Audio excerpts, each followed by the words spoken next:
আমাকে মারবেন না, আমাকে মারবেন না। না রে মা, তোকে আমি মারবো না। তোর কি হয়েছে তাই বল। আমার বাবা মাকে ওরা মেরে ফেলেছে। তোকে আর কোথাও যেতে হবে না রে মা। বাবা, তুমি আমাকে আশীর্বাদ করো, আমি একটা মেয়ে হয়ে বাবা মায়ের খুনের জন্য প্রতিশোধ নিতে পারি। হ্যাঁ রে মা, তুই পারবি। রোহন, এখানে শোন। কে তুই? তুই তাহলে নিশি? হ্যাঁ, আমি নিশি।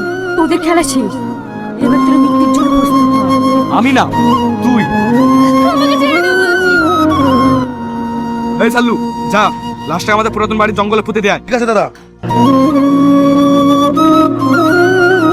না না, আমাকে মেরো না, আমাকে মেরো না, আমাকে ছেড়ে দাও। মেরো না, আমাকে মেরো না, আমাকে ক্ষমা করে দাও।